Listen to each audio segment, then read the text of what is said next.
But yeah, you put it. Let me see what you think. I think I have. Okay, yeah, that's good. You can leave it. Assalamu alaikum, everybody on Instagram. We're about to get started, inshallah, shortly.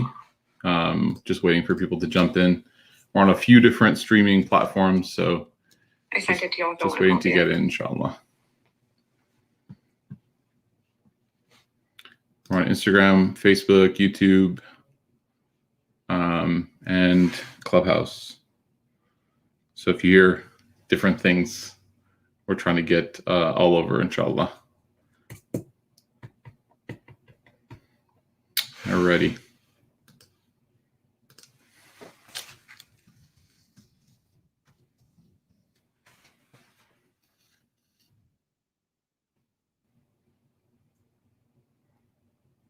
All right, it's in my bio as well. I think we should also direct people to our Instagram page just for any updates and all that.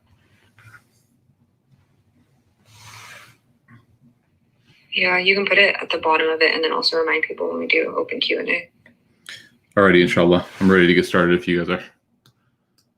Bismillah. All right. Bismillah, alhamdulillah, wa salatu wa salamu ala rasulillahi wa ala alihi wa ashabi ajma'in. Assalamu alaikum, everybody, and welcome to our first edition or session on this six-part series for our young professional / young family / professional individual, however you want to frame it, preparation for Ramadan series, in which we're focusing on really trying to spiritually and strategically get ourselves ready for the blessed month of Ramadan. You know, this month of Ramadan is a month in which many of us have very fond memories, and we have a lot of aspirations for Ramadan each year that it comes. And sometimes we're able to deliver on those aspirations. We're able to accomplish the goals that we have, while other times we are not able to do so. And so we thought that it would be important for us to try to get as much momentum as possible going into this month. I know that for a lot of us, the thought of Ramadan is still quite far away, in the sense that, we're just trying to take it one day at a time, maybe with COVID or with work or with anything else that we're going through. Thinking a month and a half in advance might feel like a bit much, but in reality, the companions of the Prophet Muhammad Sallallahu Alaihi Wasallam, there's a famous narration that we hear during the khutbahs and during the reminders, and it's brought up, and it's very powerful if we kind of dissect it a little bit. The companions of the Prophet Sallallahu Alaihi Wasallam used to actually make dua year-round for the month of Ramadan. Every day, every month, every week, they used to have Ramadan on their minds, meaning for 6 months leading up to the month of Ramadan. So 6 months before the month of Ramadan, they would start to pray to Allah subhanahu wa ta'ala, "Oh Allah, allow us to reach that month." They would say, "Allahumma ballighna Ramadan." Give us the arrival, allow us to arrive at that month. And then after the month of Ramadan had concluded, for the next following 5 or 6 months, the other half of the year, they would pray to Allah to accept the Ramadan that they had just performed. So Ramadan, interestingly enough, was like a central theme of their life. The companions of the Prophet ﷺ, it was a central theme of their life, in so much that they used to constantly have it on their consciousness. And when you think about Ramadan, and hopefully through today's session we talk about what the essence of Ramadan is, it will become abundantly clear why these companions, why these people were so focused on this month of Ramadan, whether it was praying to have another one, or whether it was praying that Allah accepted their previous one. This opportunity was something that clearly meant a lot to them. And so inshallah, this series, we're going to go through 6 different subtopics. So obviously the large one is how do we prepare, or preparing for Ramadan. Tonight's session is going to focus on the essence of Ramadan. The next session that we have, we're going to talk about, inshallah, developing a relationship with the Quran. Because I know that we use that phrase a lot. We tell people and advise people, hey, we should have a relationship with the Quran. But for a lot of us, again, it's somewhat vague and it's somewhat like non-specific. So that's going to be, inshallah, our next session. And we're going to be doing that, inshallah, with Ustada Fatima. And then, inshallah, after those sessions, we're going to have sessions on the importance of fasting and going through the fiqh of fasting.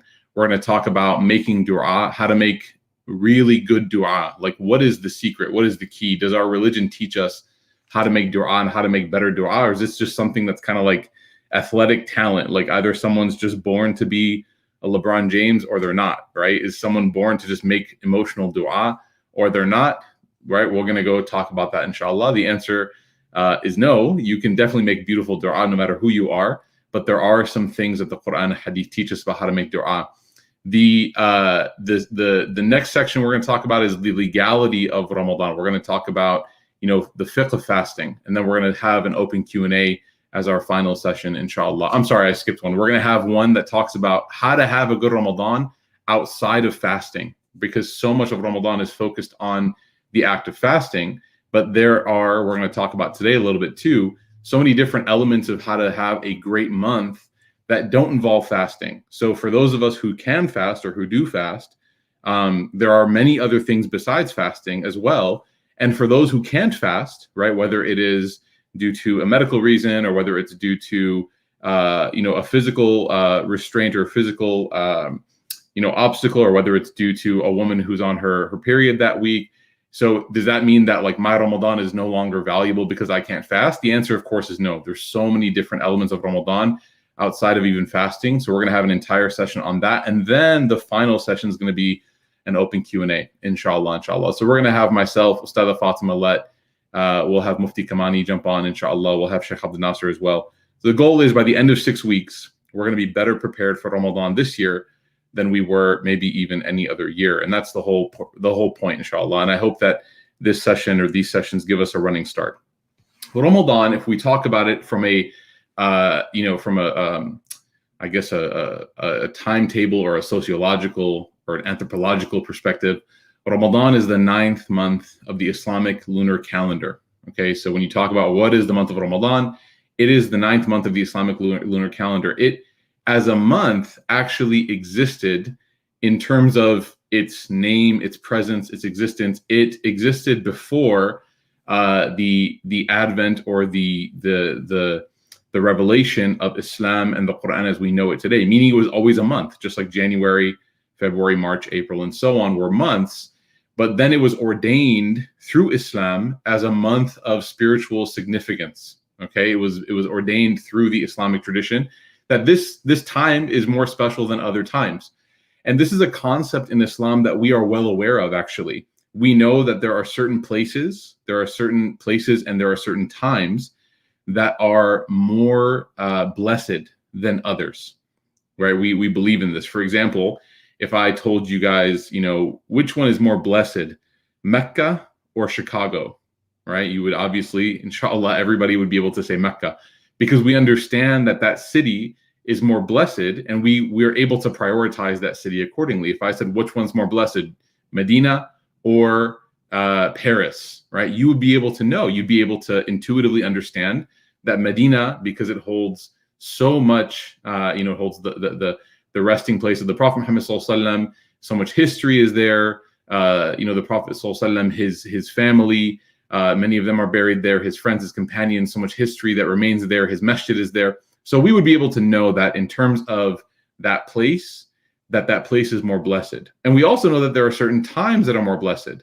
All right. There's a hadith in which the Prophet sallallahu alaihi wasallam told us that there is an hour on the day of Friday, on the day of Jum'ah, that is so blessed by Allah that hour is an hour in which any dua that is made during that time, Allah subhanahu wa ta'ala expedites its answer. Allah ta'ala answers it with expedition. And scholars say that is the hour between Asr and Maghrib. Okay, so we know from that hadith that Allah ta'ala can pick certain times, in this case an hour, but in the month of Ramadan, it's a series of days leading up to a month that are more blessed than other times. So the 9th month of the lunar calendar is more blessed in our eyes than the average month of our life. The Prophet Muhammad sallallahu alaihi wasallam, he actually told us in one of the khutbahs leading up to the first Ramadan, that Salman al-Farisi, he narrates for us the hadith in which the Prophet Muhammad sallallahu alaihi wasallam climbed onto the minbar and he began to address the Muslims about the importance and the opportunity that was coming towards them. And he told them that, "O people," and he called out to them, "Ya ayyuhan nas," he says that قد أظلكم شهر عظيم مبارك شهر فيه ليلة خير من ألف شهر. He said that there is a month that is so great and so magnanimous and wonderful and blessed that this month, it contains a night in which is better than 1,000 months. There's a single night, 12 hours or so, that is better than even 1,000 months. That's how powerful, that's how amazing this month is. And he says that this month is coming towards you. It's approaching. So he's trying to get everybody's attention, right? Like when you're trying to get people's attention, you obviously start off and you swing heavy, you swing hard. So he starts immediately with the month of Ramadan, and he begins by talking actually about the end of the month of Ramadan, the night which we know is Laylatul Qadr.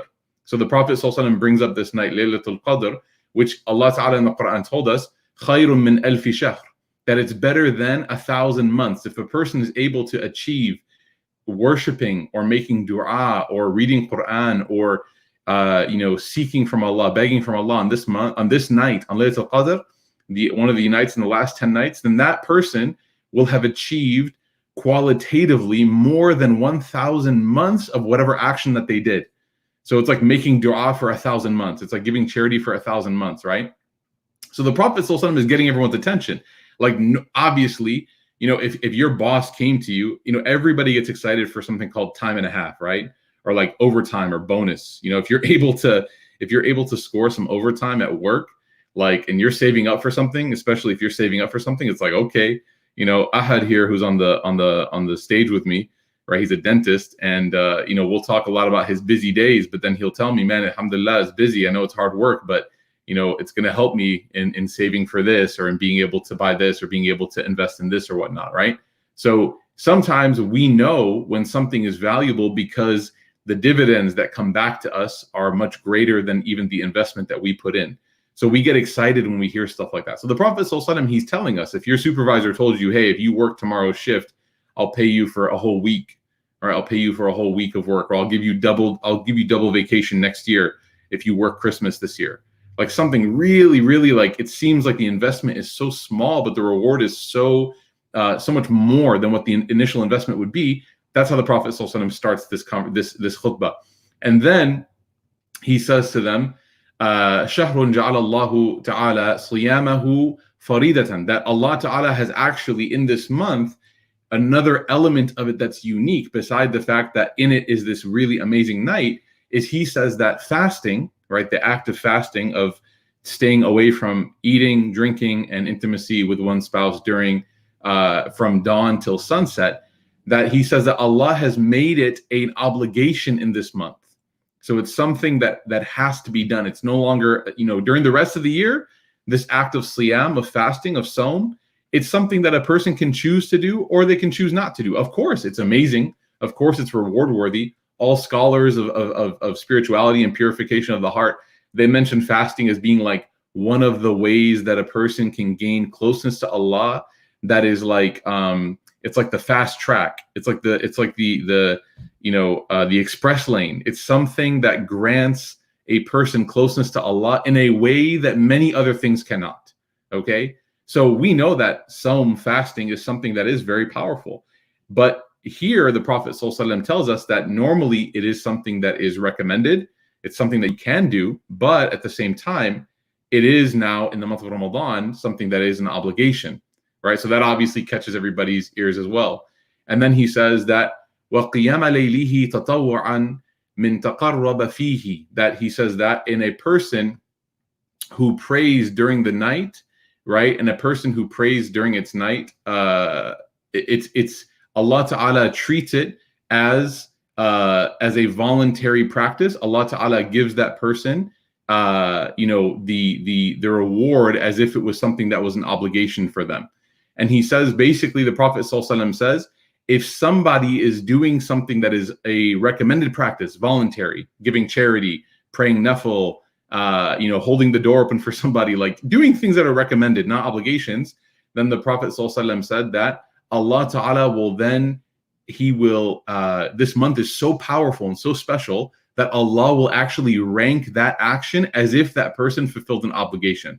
So we know that when a person fulfills an obligation, it's actually a greater status of reward for that person than doing something that is recommended, because the Prophet ﷺ said that Allah subhanahu wa ta'ala said that none of my servants gain nearness to me or closeness to me except primarily through the things by which I have obligated. So those are the things that we prioritize first and foremost. Okay, and there's a principle in Islam and general Islamic practice, Islamic law, that when an obligation is present, then anything else that a person does besides that obligation is no longer valuable. For example, if it's time to pray Asr and I'm sitting in the masjid and the adhan for Asr goes and the iqamah for Asr goes and everyone stands up and starts praying Asr and I'm just sitting and I'm reading Quran, right? Somebody's walking by me and they say, why don't you come pray with us? And I said, well, I'm reading Quran right now.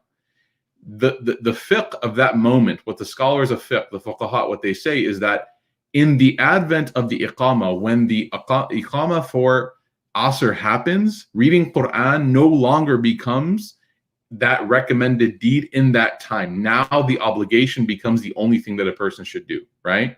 So here the hadith of the Prophet ﷺ is saying that this month is so special and so incredible that the reality is when you do something that is just a recommended deed, you know, helping somebody out, doing a favor for somebody, helping somebody, build their playset for their kids or paint their house or delivering food for your neighbor, doing any of these nice things, these good deeds, that God will reward a person as if they had completed an obligation.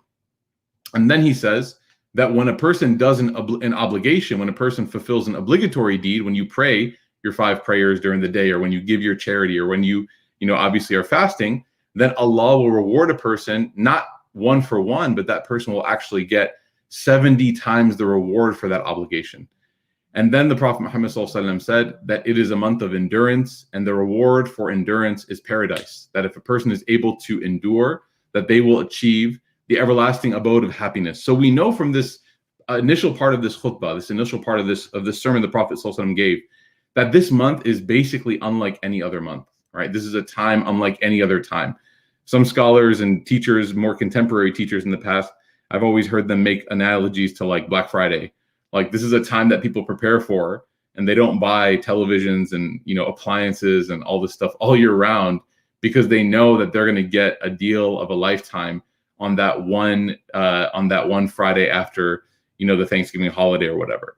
So in our analogy, this understanding, this moment of Ramadan is something that is even more valuable to us than that.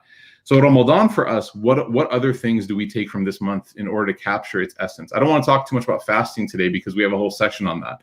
But there are things before we even talk about fasting that are important. Number one is that Allah subhanahu wa ta'ala, He addresses this month and He calls it ayyam ma'dudat. Ayyam ma'dudat, when Allah ta'ala describes. And when you look at the tafsir of that one phrase, ayyam ma'dudat, ma'dudat literally means numbered, that those, the days are numbered. If you translate it literally, what it means is that it's like a set amount of days. Some of the scholars of tafsir, they say that it's a set amount of days. But other scholars of tafsir, for example, if you look in like Jalalain or some, other tafsir that focus more on linguistics, they say that this phrase is referring to the fact that it is a limited, not just numbered. And actually in English, we do use this phrase. Sometimes we say your days are numbered, right? That's kind of a threat, so I'm not going to say it. But if somebody says to you, like, your days are numbered, then like literally, yes, okay, my days are numbered, but you also know what? That they are not great number, right? It is a small number. So this phrase Allah subhanahu wa ta'ala is using, ayyam ma'dudat, it's meant to evoke a sense of concern and a sense of urgency within the heart of the person who's reading it. That this amazing opportunity the Prophet ﷺ just described, this incredible chance that Allah ta'ala is giving us, now I'm coming to realize that it is not going to come every day. It's going to only happen once a year. And even during the time that it happens, it's going to pass by before I know it. And think about, the last Ramadan that you experienced. The first portion of it, the first maybe week or 10 days, there was a lot of excitement, right? I know with the Ramadan last year with COVID, it was very challenging for a lot of people. But even beyond the challenges that we had, there was still some elements of excitement because the month itself is blessed. And then in the middle of the month, there was a little bit of a lull. And then the last 10 days, you kind of wonder, like, where did this entire month go? And that's what Allah subhanahu wa ta'ala is talking about. This month flies by. the days that this month occurs seem to be faster than some other days in the rest of the year. So number one is that we understand that this is a limited opportunity. Whenever we know that something is limited, we automatically understand that this opportunity is more valuable than anything else. So what does that mean?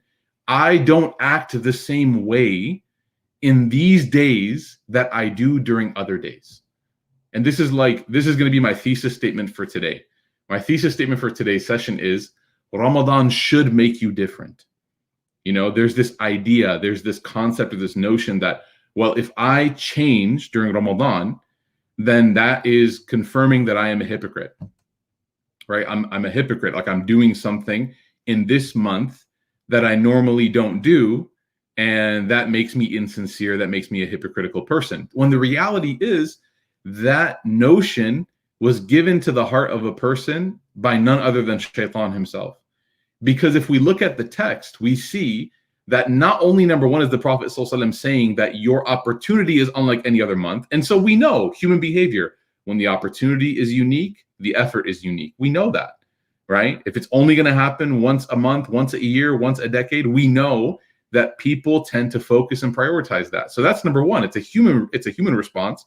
But we also have texts in which Allah Ta'ala emphasizes to us in the Quran that this month is different. And we even have descriptions of the Prophet Muhammad ﷺ himself being described as more generous and more charitable during this month than any other month. And during the last 10 days, more than any of the other days in Ramadan.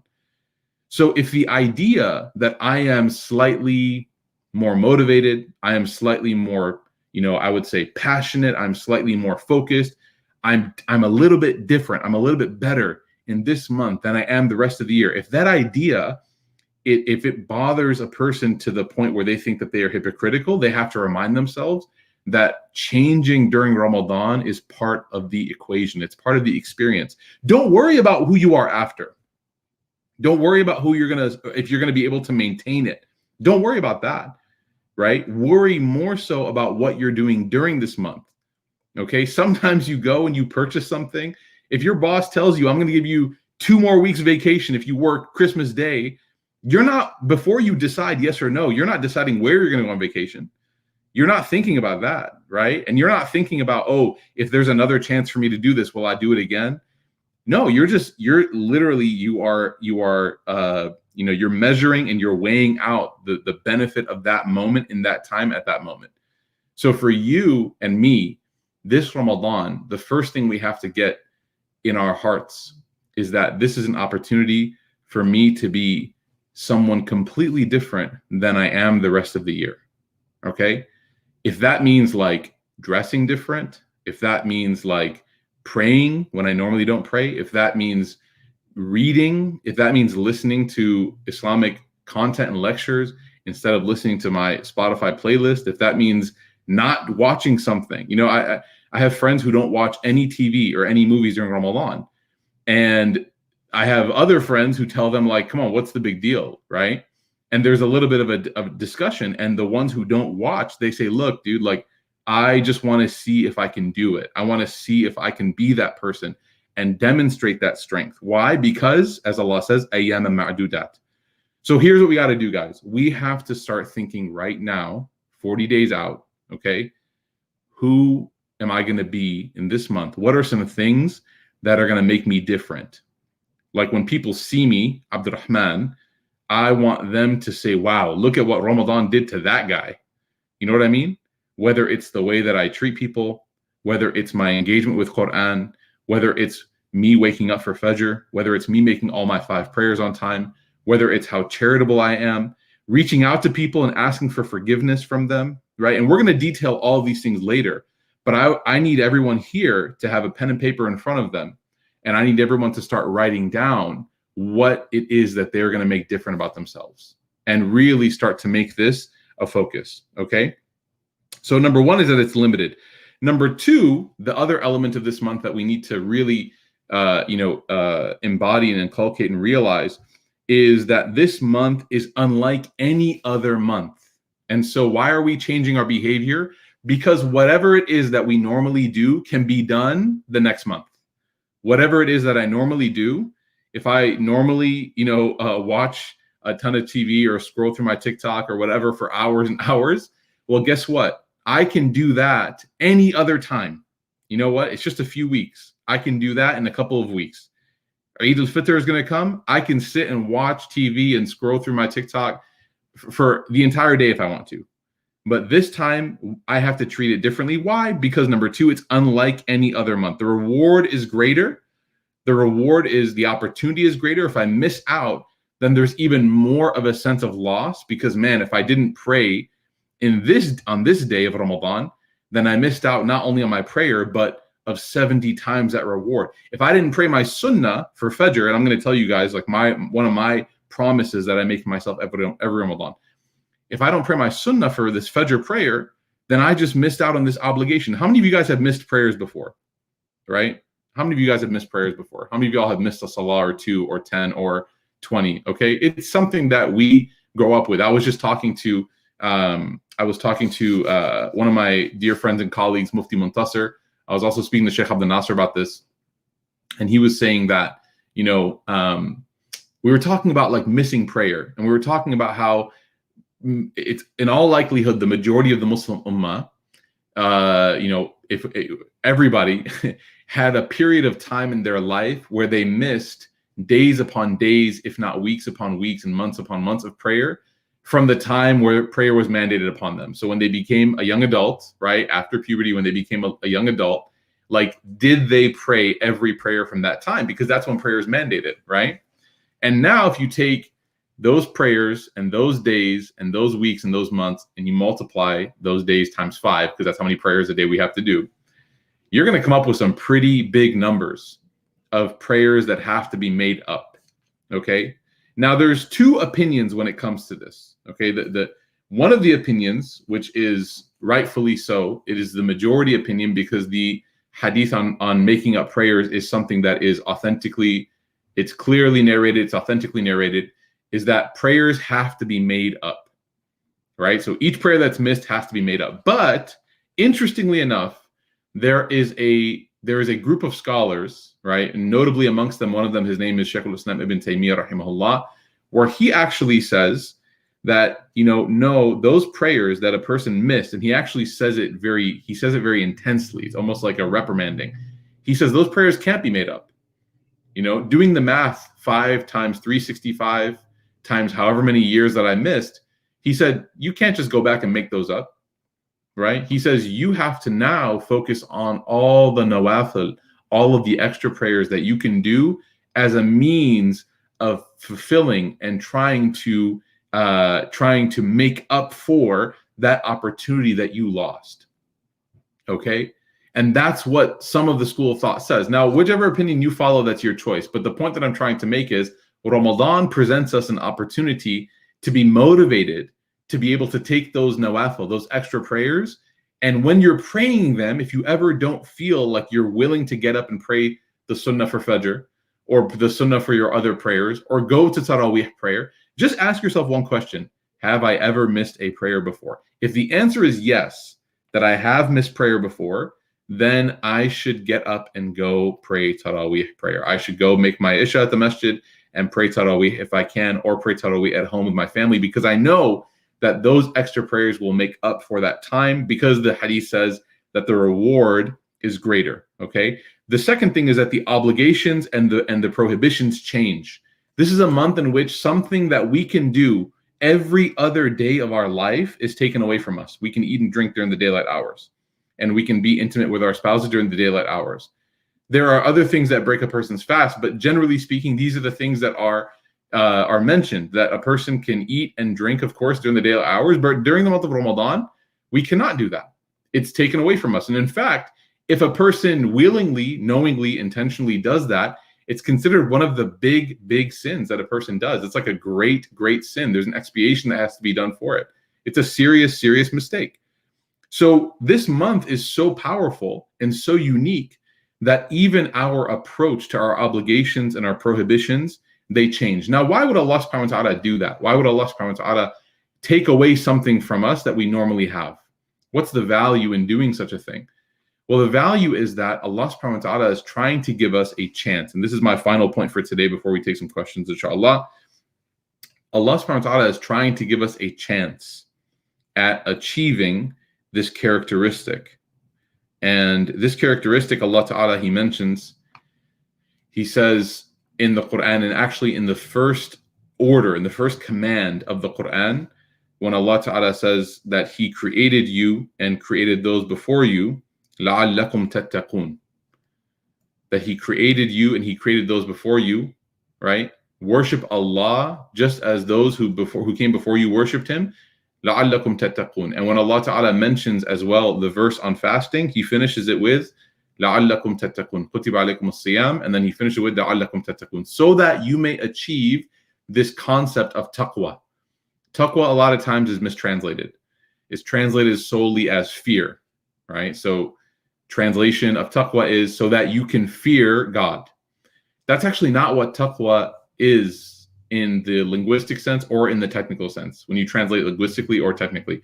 Taqwa is, as described by Umar al-Khattab radiallahu anh, he said it's like walking through an area that has like some bushes or thorns, or for let's say for our example, if you're walking through like a wet area, like the ground is wet, or the parking lot has puddles, and you're wearing a longer garment. Let's say that you're wearing like a thobe or a dress or a skirt, or your pants are just long. Let's say that your pants go below your ankles almost to your heels, and you're wearing sandals or something like that, right? If you see puddles, what are you going to start to do? You're going to start to take your garment, you're going to take like your pants or your jacket or your thobe or your skirt or whatever you're wearing, and you're going to start to what? You're going to start to like, maneuver it and maybe huddle it closer to your body, so that why? So that you can avoid any of the damage that bush or those thorns or that water is going to do to your outfit. You don't want to get stained. You don't want to get it dirty.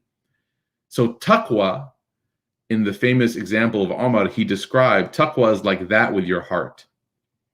Taqwa is like you're walking through the dunya and you see these thorns of desire sticking out. And your heart, you pull your spirit and your heart together and you huddle it close, because you don't want your heart to be damaged or scratched by the damage of your desire, or the damage of temptation, or the damage of anger, or the damage of backbiting, right? Like you're in a gathering and people are backbiting somebody, and instead of you jumping in, you realize the danger of that situation and you start to pull your heart in and you don't say anything, you close your mouth, right? That's taqwa. So the same thing that we do, and the beauty of this example that Omar gives is like how many of us have been in this situation before where we do feel that sense of concern for our clothing. Oops, sorry guys, my bad.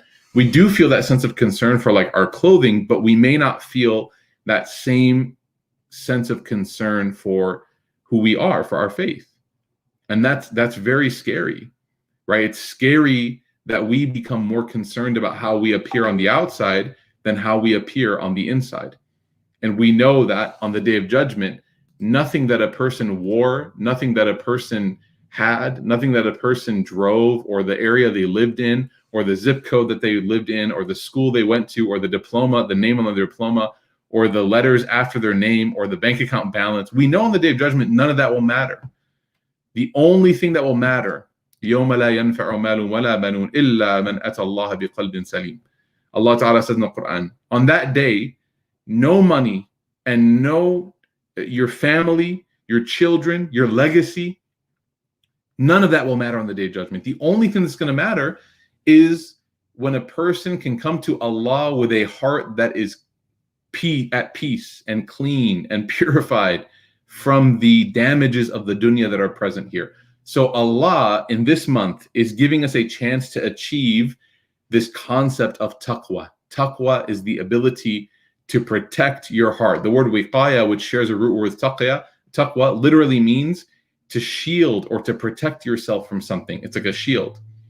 And so Allah Ta'ala, He does this, and He says that this is something so that you may perhaps gain taqwa. Now, how does taking food and drink away from us give us a shot or a chance at achieving taqwa? Well, eating and drinking are things that you can do and nobody would know, right? Like there's some things that you do and people might know that you do them, right? If I smoke cigarettes, people may know that I smoke cigarettes, okay? If I do this kind of business, if I sell things that are not permissible and I sell them at a store online, people might know. They walk in, they see it, and they know.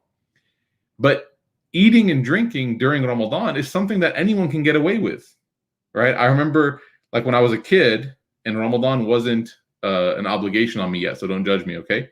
But like when kids are like 7 or 8 or 9 and they still haven't reached maturity yet, right? And they get to that point where the families kind of want to encourage them to start fasting with them. But it's hard, dude. It's hard, especially in the summer. It's difficult. And so like I remember like right around Dhuhr Asr time, I'd be so thirsty that I'd go to the bathroom and I would make a really generous wudu. You guys know what I mean by that? Like a really generous wudu. So like part of wudu is rinsing your mouth. I rinsed every part of my mouth multiple times. The sunnah is 3 times. I think I did it 30 times. And maybe I cannot confirm or deny, but there may have been many, many ounces that went down my throat and into my stomach, right? So, and the reason why this is, the reason why I'm telling you this example and I'm revealing this shameful, childish behavior about myself when I was a kid is because truly nobody knew, right? And nobody can know, subhanAllah, right? So Allah subhanahu wa ta'ala, he takes away food and drink and he says, all year long, you say that you would do anything for me, right? You may not be perfect. Nobody is. Like you may not pray all the time. You may not live the life of a Muslim that that I want you to live, but you still say that you would be able to do anything for me if I asked, if I made that request. So Allah Ta'ala, he takes away food and drink from us so that we can feel what it's like to be sincere to him when people are around and when nobody's around. It's super easy to be sincere to Allah when people are around. If you're sitting in a gathering and one person gets up and says, let's pray, who's going to be the one person that says no, right? No one, even if somebody never prays, they're not going to get up and tell everyone, no, don't pray, guys, don't pray, just sit back down, right? What they might do, they might walk away. That's fine. They might take a break. They might take a phone call. Hey, that's, to each person has their own relationship with Allah. But who's going to get up in the middle of a gathering when somebody says, hey, you guys want to pray Maghrib? Who's going to get up and say, no, I don't think we should? Nobody's going to do that, right? So it's easy when we're around people to walk the walk and to talk the talk and to say, yeah, let's do it. But can you do it when you're by yourself? Can you do it when you're all alone? Can you do it when nobody's watching you? And this is actually one of the definitions of taqwa that one of the scholars of Tafsir, Ibn Ashur, he actually mentioned in this verse. He said taqwa is when you obey Allah and stay away from his prohibitions. And he said particularly when you're by yourself. That's taqwa. So Allah subhanahu wa ta'ala is giving us this really cool gift, man, this really amazing opportunity. And he's saying, look, here's this month. It's unlike any other time. And he says, if you can do these few things in this month, you will achieve this status of taqwa that during the rest of the year, you may have never felt the sweetness like you feel it during this month. And that's what happens. There is no feeling that is better for a person than when they are able to remain committed and firm to Allah in the month of Ramadan. And they know, and and I know that nobody else knows. The moment that you give charity and it's private during a fundraiser and nobody else knows. You're not posting it. You're not sharing it. The moment that you break fast and nobody else knows. The moment that you pray by yourself, you wake up and pray Fajr, you live by yourself, or you have your own room in a house that you share with people, your family, and you don't tell anybody that you're praying this or you're doing this. You make dua by yourself at night. Man, there is no sweetness greater in faith than that moment when it's just you by yourself with Allah. And that's the whole point of this month. Can you taste taqwa? Because if you can taste taqwa, then per the equation for 30 days, then you can definitely do it for the other 11 months this year. Allah Ta'ala is letting us prove it to ourselves. It's amazing. What a gift. Allah Ta'ala is giving us a rehearsal. He's saying, look, I'm going to give you this month. and I'm going to obligate for you a few things during this month that will discipline you and give your heart this taste of taqwa. If you can do it for 1 month, you can definitely do it for 11 months. Okay? So that's number one. That's number three, sorry. I do want to leave everybody with a couple quotes to think about for this month of Ramadan before we open it up for some Q&A, because it's already 7:45, inshallah. Another statement that was given to us showing us the value of this month was a statement in which Az-Zuhri, he said, a great scholar, he said that tasbihatun fi Ramadan afdalu min alf tasbih fi ghayrihi, that a person making a single tasbih, a single subhanallah, is better than even 1,000 subhanallah outside of that month. And there was another statement in which Ibn al-Hanafiyyah rahimahullah, he says something very powerful. And this is kind of like that moment. And I want everyone to adopt this title very proudly. Like, I want you to take this title very proudly. Something that Sheikh Abdel Nasser told me yesterday when I talked to him about this session. He said, we need to adopt this title very proudly, the title of being a Ramadan Muslim. You know, everyone's afraid of being a Ramadan Muslim. Like, oh man, I don't want to be a person who's different during this month. There's a statement by Ibn al-Hanafiyyah. He says, فَلَا تَجْعَلْ يَوْمَ فَطَرَكَ مِثْلَ يَوْمَ صَوْمَكَ. He says, do not make the days that you eat, i.e. the 11 months of the year, don't make those days like the days of your fasting. He's literally telling us, be different. Nobody who says anything or gives you a glance or an eye or a look or anything, nobody is worth a single moment of your focus except for Allah during this month. Be who you know you can be for 30 days. Don't worry about the time after. It's almost like when people go to Hajj. When people go to Hajj, they act totally different than who they are. All of us do. You know, we're not sitting there on our phones watching YouTube all day long. We're not missing prayers. We're not doing this. We're so different there. And what happens? There's a concentrated time in our life where we are so focused on accomplishing who we know who we can be, that what happens when a person comes back from Hajj, everybody can see that there is something different about them. And they may slip, and they may have occasional relapses, and they may have occasional spiritual backtracking now and there, but overall, they are better than they were before they went. That's the goal for Ramadan. So if you don't pray at all, pray during Ramadan. If you don't pray at all, pray during Ramadan. Get as many prayers as you can in. If you drink, stop drinking during Ramadan. If you smoke, stop smoking during Ramadan. If you don't wear hijab, try wearing it during Ramadan. Wear it once a week. Wear it on Fridays and just keep it on. Like, just try it. Is a person not rewarded for doing any good? Do you have to be perfect all the time? No, absolutely not. Is it better, of course, to try to fulfill the obligations as much as you can? Yeah, sure. But can a person not try to do something good sometimes, building up to that? Of course they can. And that's what Ibn al-Hanafiyyah said. فَلَا تَجْعَلْ يَوْمَ فَطَرَكَ مِثْلُ يَوْمَ صَوْمِكَ. Don't make the days that you eat like the days that you fast, man. Make them different. Be different during this month. So this month, the essence of it is to be the ideal version of yourself. We ask Allah Ta'ala to grant us that. We ask Allah Subhanahu wa Ta'ala to allow us to be able to achieve the goals that we set for ourselves. And we ask Allah Subhanahu wa Ta'ala to allow us to be able to set goals for ourselves. So everyone's homework for today, for today's session, today's class, is to take a piece of paper. I have it here in front of me, my paper. And I want you guys to write down what ways you are going to be a Ramadan Muslim. Okay? And you want to know, it's going to be a little bit uncomfortable. It's going to be a little bit painful, but that's okay. Honesty is good. Be honest with yourself and write down some things about yourself that you wish were different. Some things about yourself that you wish you could do differently. And that becomes now your goal list. Don't go too crazy. I don't want you guys to have like 45 different things, right?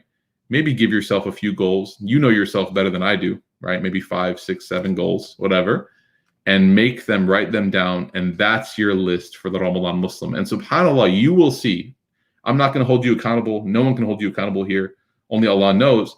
But you will see that what will happen, subhanAllah, is that Allah subhanahu wa ta'ala will give you a beautiful gift at the end of the month. That if you're sincere, Allah ta'ala will grant you that those 30 days, some of the things that you did will stick with you. What an amazing gift. He'll give you a souvenir. We ask Allah Ta'ala to grant us that. Ameen, Ya Rab. We're going to go ahead and take some questions, inshallah. We're going to go ahead and we have a few different platforms that we're coming from. So we'll try to do some from Clubhouse, some from Instagram. If you're on Instagram, you can get on Clubhouse, then go ahead and jump on, inshallah. And that's where we'll take our 2 questions from, inshallah. Asad, what time do you want to go until tonight? Let's do until 8:10. Okay. Okay. Just because this is weekly, so I don't want this to be like a 5-hour Clubhouse thing where people are going getting 5-hour energy and like snorting like Red Bull, inshallah. So I will we'll do it for like until 8:10, and then if you don't get your question in this week, then we'll do next week, inshallah.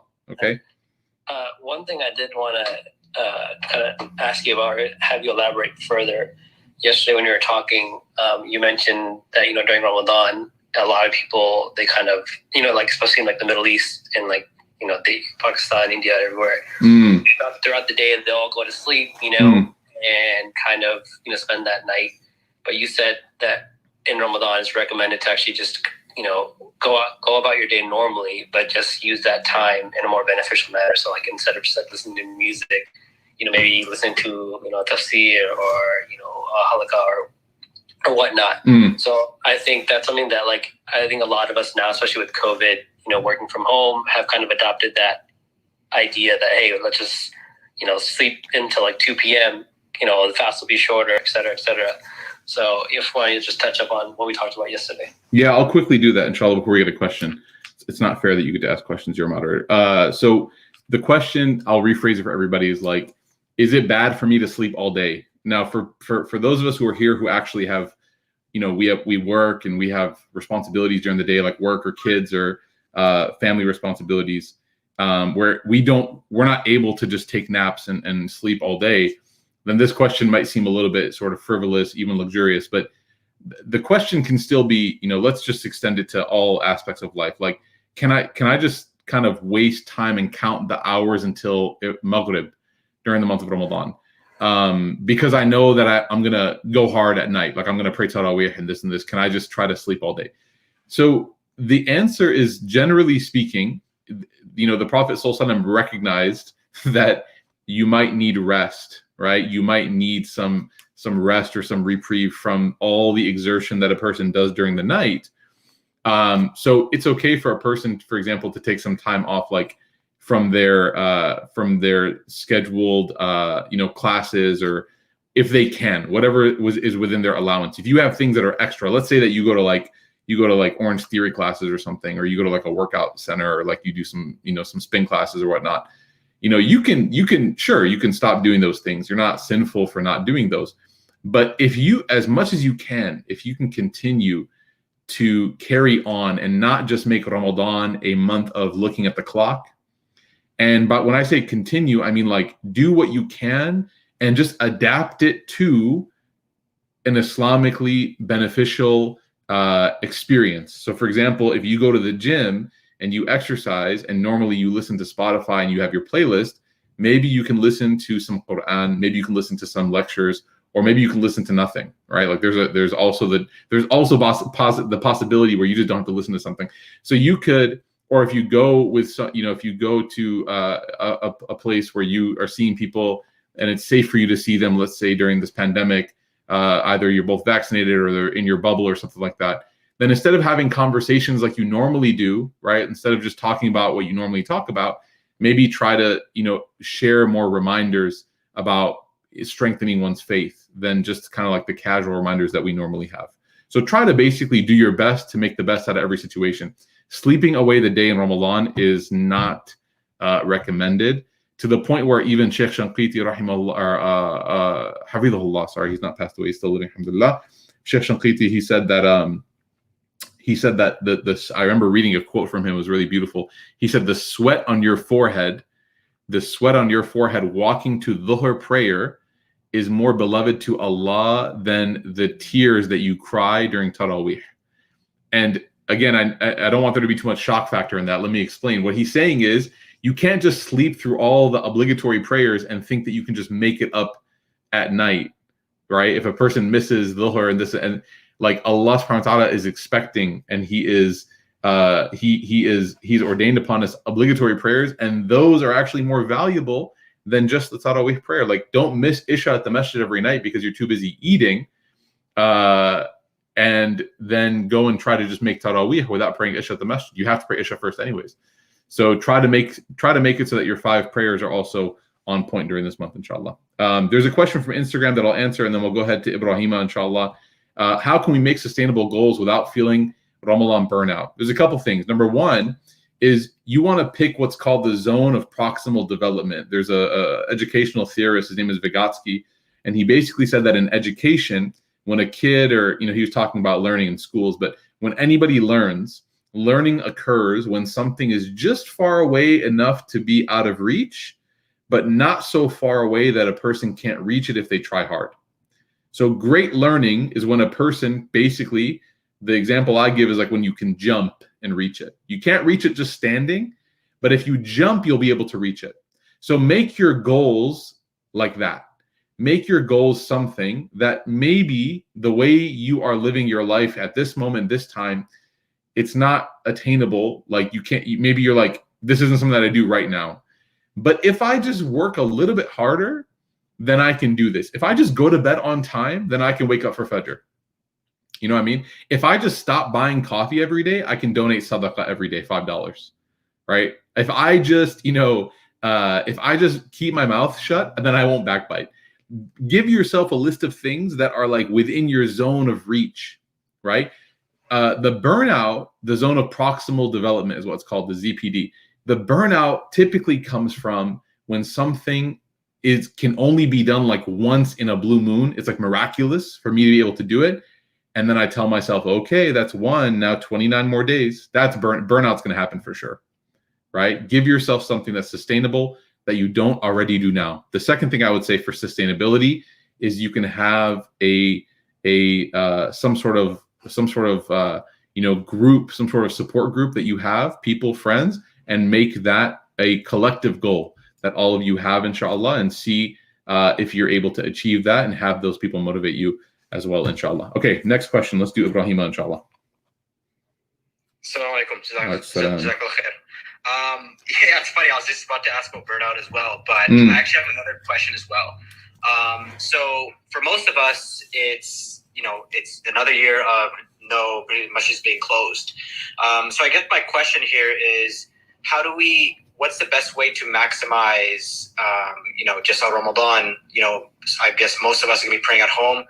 The way I'm seeing it is like going to the gym compared to, working out at home. So do you have like any tips to kind of just maximize our Ramadan, especially if we're gonna be praying at home, or someone might live alone? That's my question. Really good question, Ibrahima. Thank you, man. Jazakallah khairan. May Allah Ta'ala give us all a great Ramadan. There's no, it's not like a secret that this last Ramadan was very challenging for a lot of us, and it was a very unique experience in a lot of ways. I know some people say that, this was the best Ramadan I've ever had in my life, and that's fine if that was your personal experience. But for some people, to say that when a person wasn't able to find that connection, it's really challenging. It's really difficult. So what I would say is this: Ramadan is a time for you to become the best version of yourself. All right. Community definitely helps. That's why it's a communal thing. That's why we fast together, we pray together, we do all those things together. But ultimately, the goal is, did I have a better day today than I did yesterday? Am I a better person today than I was yesterday? If the answer is yes, then you have had a successful day in Ramadan, right? You don't have to say, man, this doesn't feel like Ramadan 3 years ago when I was, praying. I was sitting at the masjid praying with my friends, and then we went and got suhoor. And then, if you compare it to that, then yeah, you're going to be missing a lot of the experience. What you have to do is you have to give yourself a realistic barometer and gauge of what a successful Ramadan means for you, right? And that's what I had to do for myself last year. And by the way, even before COVID, like when I had kids, my entire Ramadan success gauge had to change completely, because like when you have kids, like you just can't go masjid hopping all night long and like hang out with the homies and go have suhoor at Waffle House, and then like the next day you get home and just sleep until dhuhr. Like you barely make dhuhr, you like wake up in time for asr. Like you can't do that. So I had to think to myself, like, what does a successful Ramadan mean for me? So part of what I'm hoping for everybody, inshallah, with this series that we're doing is like you set goals for yourself and those become your new goals, and you don't try to get caught up in like the previous stuff, like 20 rak'at at the masjid, 8 rak'at. If your masjid's doing stuff, then I do encourage you to, as safely as possible, to go. A lot of masajid, for example, I know are going to be doing things outdoors in their parking lots, socially distanced. If you feel comfortable, if you're not at risk, if you feel physically and medically like this is not going to put you in a high risk exposure situation, or those are who you love, then you can make that decision. I do think that if it's within reach for you and it's not endangering you and your loved ones and your family or your community, then it is a considerable option to have in your mind. But for those who won't have that opportunity, then I would say definitely there will be, inshallah, this year, different activities and opportunities that I know Qalam, for example, is going to offer. We're going to be doing our recitation of the juz every day with the explanation, inshallah. So if you want to finish the Quran, finish it with Qalam. Finish it with us, I know last year there were many people who reached out and said that we did a juz every day. Qalam Institute did a juz every day, and we did an explanation every day. And there were a lot of guys and girls that messaged me and said, this is the first time I've ever finished the Quran in Arabic in Ramadan. And they said, because I just sat there in front of my TV 1 hour a night, had my mushaf, and got it done. Right? So there are going to be those opportunities, inshallah. There's also going to be other opportunities, through other institutions and organizations and classes. So set some of those goals for yourself, inshallah, and just remind yourself that this is the goal list that I am holding myself to, inshallah. And hopefully Allah Ta'ala will give us some doors, some open doors, and realize that regardless of the experiences that we have, the month itself is super special. The name Ramadan itself, subhanAllah, it comes from the root word Ramida, which means like this scorching hot temperature. And the reason why some of the scholars say that Allah Ta'ala gave the month of Ramadan in the month of Ramadan was because just like the heat of the sun evaporates water, the month of Ramadan evaporates your sins. So just realize, like, just being here, I've already won. I've already succeeded. I just have to follow my checklist, inshallah. I hope Allah gives us tawfiq. Ameen ya Rabb. All right, next question I think we'll take from Iman on Clubhouse, and then I'll hop over to Instagram. There's a couple questions we got here. Go ahead, Iman. Assalamu alaikum. Alaikum salam, Sheikh. I had a question. The last line that you said, when you were like, if you're sincere, Allah will make these things stick. Yeah. I have trouble with that because I'm trying to figure out how to word this. It's like, if they don't stick, is it then not sincere? Yeah, good question. So the last line, for those of you who hopped in after the session, so one of the things that we talked about was that, if we're able to try to make some changes in ourselves that we don't normally do the rest of the year, that if we have this sincerity, this rare sincerity that we can find, this ikhlas, then one of the gifts that Allah tells us He will grant us for those who are sincere is that He will make them successful in their endeavors, and He will allow those habits to stick. The sincerity doesn't mean that the habit will stick exactly like how it was in the month of Ramadan. It doesn't mean that, okay, you know what, if I'm finishing a mushaf every month, let's say that I'm reading the Quran and I finish it in the month of Ramadan. Wow, 30 days, I finished the whole Quran. Now, if I don't do a mushaf every month, if I don't read an entire Quran every month, does that mean that I was insincere? No, what I meant, and let me clarify, was that if I was sincere, the habit of reading Quran will stick with me.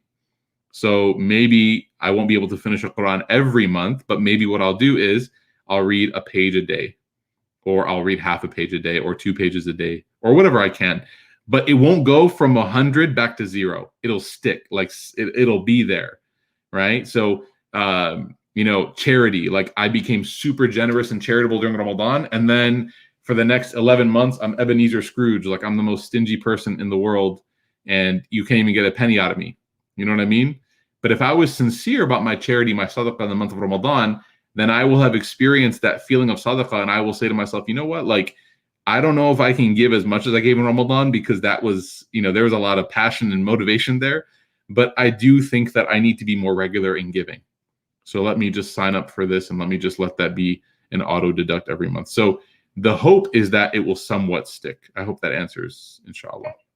It does. I just a follow up, how do I achieve the sincerity? especially something like with reading Quran every day. Like, I feel that it does go from 100 to 0. Yeah. I mean, it's really about habituation, and it's really about just establishing a routine. And that's why the first goal that I had for everybody tonight was to really make a list. And I cannot emphasize enough, guys, I'm not being hypothetical about this. I actually have my list in front of me for me right now. And I want everyone to open up a note on their phone or take a pen and paper and write down some things that you want to do. And if you're able to, inshallah, execute those things, even for 1 minute a day, then you will find that you will have that habit being developed. So often we look down upon our actions, and just because we feel like they're not enough in quantity. The Prophet ﷺ said, "La tahqiranna min al-ma'rufi shay'a." Don't look down upon any good whatsoever. Right? If you can do anything, ittaqin nar walau bi shiqqi tamratin, he said. Save yourself from the fire, even if it's half a date. Half a date is like worth nothing. Like, what's half a date? It's worth like 20 cents, 10 cents maybe. If it's ajwa from Medina, it's like worth $45 half a day. Those of you who know, you know, right? But half a date is nothing. But the Prophet ﷺ said, do that. Even if you have to save yourself from the fire with that, just do it. You know, if I'm just driving to work and it's a 30-minute commute, or from your bedroom to your office is a 30-second commute, and it comes across my heart and mind to say the word alhamdulillah, and I just say to myself, like, you have like an internal, like, should I say it? Like, why am I saying it? I didn't even pray today. I didn't even do that. Just say it. Just do whatever good you can. Allah accepts partial credit, right? It's not all or nothing. Allah accepts everything that you do. And so do whatever good you can. So if a person, Iman, before you left, you said like that, the establishing that Quran routine every day, it seems like it might be a little bit of a tough ask. I think that if you made a realistic goal for yourself, I'm going to read 1 ayah every day. There's even a calendar that a good friend, it's someone that I admire, right? His name is Peter Gold. He developed, it's called an ayah a day calendar of the Quran. And I actually have one, and it helps me reflect on 1 ayah every day, because I flip it. That's my day for the count. And then I look at that ayah and I think about it. If you can do that, then your Ramadan has been successful, inshallah. It's not all or nothing, right? Allah accepts any good that we do. Alrighty. Let's do another question from Instagram. And then, Nada, we'll go to you, inshallah. What are some other recommended books for reading during Ramadan? Very good question. So she says, besides the Quran, LOL. Okay, so, jokingly, I know that, obviously the first on everyone's list, it's almost like number 0, right? Not in terms of importance, but in terms of sequence, Quran. And I don't just mean the Quran like the Mus'haf. I mean, if you can find a really good explanation of Quran and a translation of Quran, then I would highly recommend it. Okay, the Oxford Publishing translation is a great translation. That's the one that we use at Heartwork for Roots.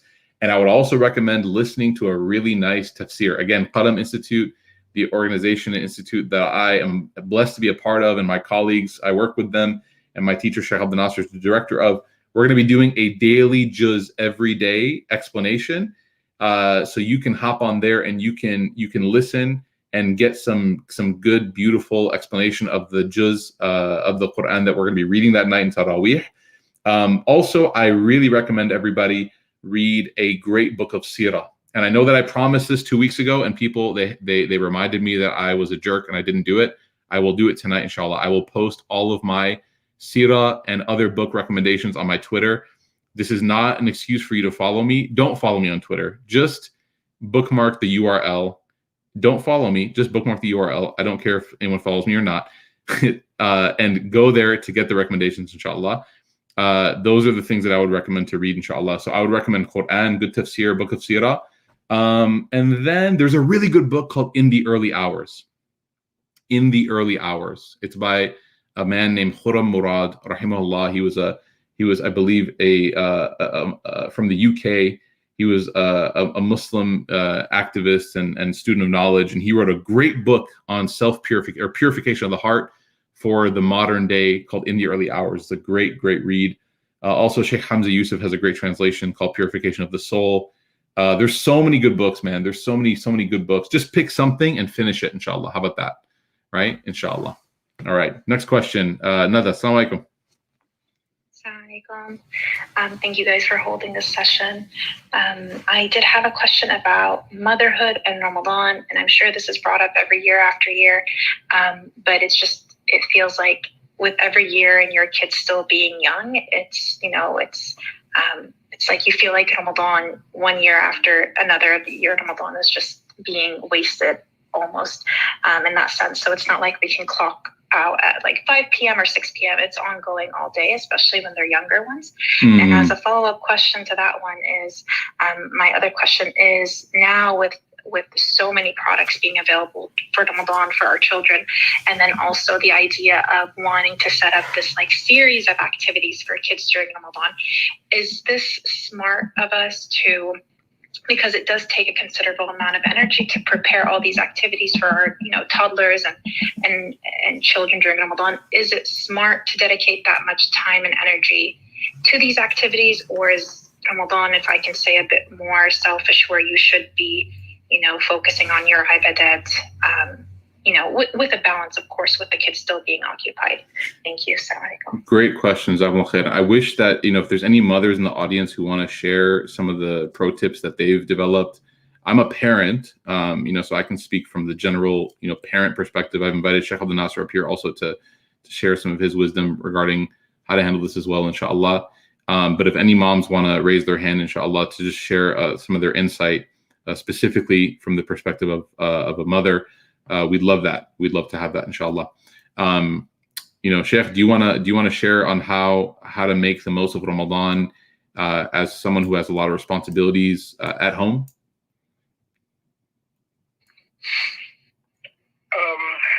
So there's, Assalamu alaikum, by the way, everybody. Wa alaikum salam. I have something that immediately came to mind as soon as the sister asked the question. It's personal, but it hit me like a ton of bricks when the sister asked the question. So I'll share it. I apologize for kind of talking about something personal. My father is very, very ill. He's in the hospital, and I'm actually just driving back from the hospital. And my father's in a condition where he can't read Quran himself, even though that was one of his favorite activities. But because he invested his time, his effort, his attention, his focus on teaching me the Quran, today I'm able to sit and read the Quran to him for hours and hours when he's not able to do it for himself anymore. Mm. So investing that time, sister, that you talked about, investing it into your kids and giving them the love of Allah and the love of the Quran and the love of the Prophet ﷺ and the love of Islam and the love of Ramadan, that is a direct investment into your own spirituality, mm-hmm. your own self, your own akhirah. The Prophet ﷺ goes as far as saying that when we die and we leave this world, one of the few things that continues to benefit us is waladun salihun yad'u lahu, a righteous child that continues to pray for us. So I wouldn't, yes, of course you want to make time for your own worship and your ibadah and reading Quran, but I'm just saying that, there can be a mindset kind of shift there about the time that we invest into the spirituality of our children. Wallahu a'lam. Jazakumullah khairan, Sheikh. Absolutely. And I'll just share, quickly, because I'm assuming that the two that join the stage are mothers who can share some tips, inshallah. I would just share that, we have to do a little bit of a paradigm shift when you have kids about what Ramadan means to you. Like Sheikh Abdul Nasser knows, my Ramadan before I got married, even before we had kids, Mahri and I were married for a few years. It was just basically you controlled your life and your schedule, and you had no one else that you were beholden to and responsible for. And I unfortunately confused that liberation of my time and ability to go masjid hopping and have suhoor anywhere and drive to a qiyam that was 45 minutes away. I mistakenly assumed that was the spirituality that I was looking for. And then when I had kids, of course, all that shifted. And because I kept trying to recreate that, I kept failing. And then I had to find spirituality in more so, like Sheikh Abdul Nasser said, like building the ecosystem of Iman, not just within me, but also now within my son Musa and now my daughter Iman. And so it's more so for me now about trying to have a holistic Ramadan experience, as opposed to thinking about like what aspects of, worship I can do. That's not to say that I don't do anything, but it might be now that instead of giving myself 3 or 4 hours, of Taraweeh every day and going to the masjid for 5 prayers a day, maybe now my goal is something like, every night I'm going to read Quran for 20 minutes and I'm going to make dua for 20 minutes. And those 45 minutes are for me after bedtime, and no one can bother me. I'm not going to have my phone. I'm going to leave my phone downstairs. I'm going to make wudu. I'm going to pray 2 rak'ah nafil. I'm going to pray my Taraweeh as much as I can. And I'm just going to sit there and make dua and read Quran until it's time for me to get some rest. And doing that consistently, as the hadith of Aisha radiallahu anha, she said that the most beloved deeds, the Prophet sallallahu alaihi wasallam said, the most beloved deeds to Allah are adwamuha wa inqal, that those deeds that are consistent, even if they are little. And so really this Ramadan is going to be, for me as a young parent, and also now that I know that you also have kids too, is about building consistency, for myself, and also doing whatever activities I can, but trying to do consistency. So we'll go ahead and let our fellow panelists here share some tips, Insha Allah, and then we'll conclude for tonight. Go ahead, Sister Ayan. Assalamu alaikum, Sheikh, and everyone. I had a question. Oh, sorry, Sister Ayan, I'm so sorry. We're trying to just really quickly get some motherhood advice for Sister Nada on this. Is anyone, Sister Aisha or Mahnoor, are you guys? I'm so sorry. Sorry about that. Just to conclude this one question, Sister Aisha, are you able to contribute, inshallah, to that question? Yeah. Assalamu alaikum. Awesome. Wa alaikum salam. So I just wanted to contribute.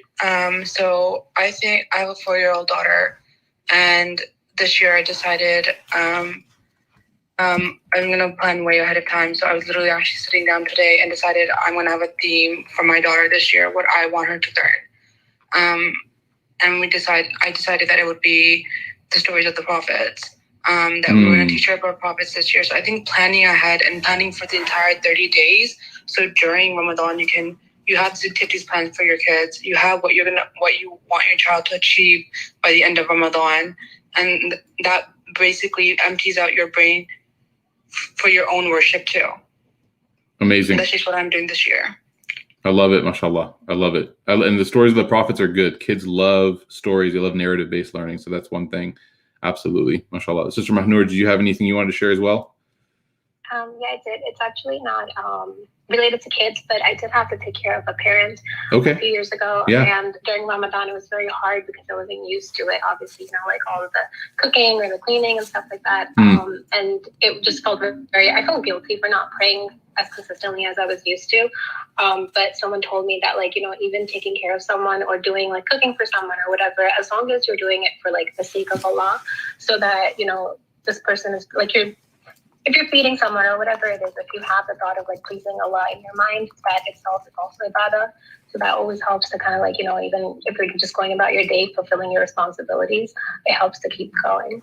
Yeah, absolutely. And there's even a hadith of the Prophet ﷺ where he says that assisting your brother or your sister in any aid that they need, whether it's to relieve them from a hardship or paying off their debt or feeding them when they're hungry or walking with an elderly person to assist them, the Prophet ﷺ said that it's more beloved to me that a person can do that than even that person making i'tikaf in my masjid for 1 whole month. So it's crazy, subhanAllah. We have such interesting sort of benchmarks, I think, spiritually for ourselves, that this is the beauty of engaging with the sunnah of the Prophet ﷺ, is the more hadith you read about certain elements of faith, the more you realize that it really is a holistic mosaic that we can accomplish in many different avenues.